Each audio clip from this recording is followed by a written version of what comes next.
Welcome to day 3 of our new ambassador training blitz. Today we're going to be talking about the follow-up.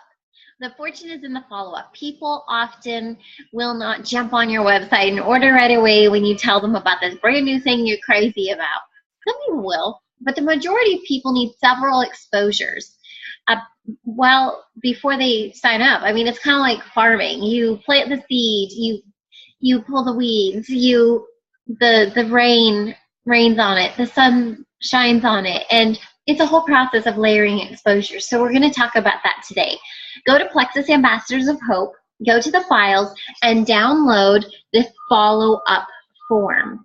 What this follow-up form is, for everyone that expresses an interest to you in Plexus, that list is going to get really long, and it can be overwhelming to keep track of. Now, on your prospect tracker, you have a place next to their name to put the date that you contacted them and all of that. And then you do have a box to check whenever you do follow up with them. So you can use this as your follow-up system. You can, and also you'll see here that there's a place for you to add them to the Plexus Stories of Hope. Adding people and giving them those exposures of more testimonies is really good. So ask people that express an interest to you whether or not you can add them to your favorite Plexus testimonial group and add them to that group. And then tag them in the testimonies appropriate to them. So if they're struggling with headaches, tag them under the headaches testimony thread. And then every time you follow up with them, you can put a check mark here, or you can write in really small printing what you sent them.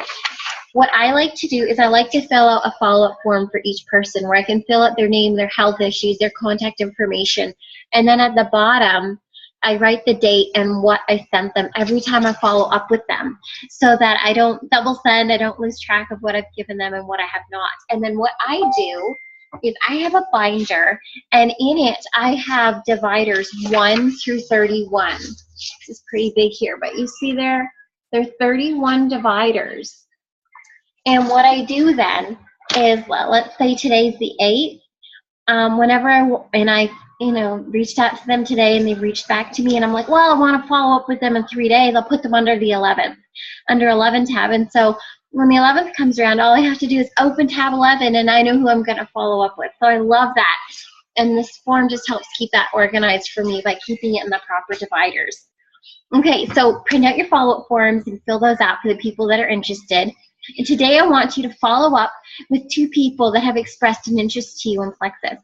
One of the best ways to follow up with people, besides checking in and seeing if they have any questions, is to send them a Plexus testimonial. So if they have told you, yes, I struggle with depression, I'd love to learn more about this, go to Plexus Stories of Hope, find a testimony on depression, and go ahead and copy and paste that and send it to them. And then say, do you have any more questions? There's something about sharing stories of how it works for other people that's really inspiring. You can tell them facts all day long. Something about stories that really hits home for people. So follow up with 2 people, and your daily income producing activity chart has a blank for the 2 people that you're going to follow up with each day so that you can even write those down in advance. Okay, so follow up with 2 people today, reach out to 3 more new people, and then watch a motivational video. It's important to feed yourself, to grow yourself in this business. In fact, they say that network marketing is personal growth with a compensation plan. So do something every day to help you grow. Today, I want you to watch a Les Brown video. It's very inspiring, and I find him very encouraging. If you haven't gotten your 100 names yet, fill out a few more names in your prospect tracker. And finally, post on Facebook. Remember, the daily income producing activity on day 2 has ideas for what to post on Facebook. Be exposing people every day on Facebook and you will see that pay off. All right, I'm excited for you. Post any questions in the comments or contact your direct upline.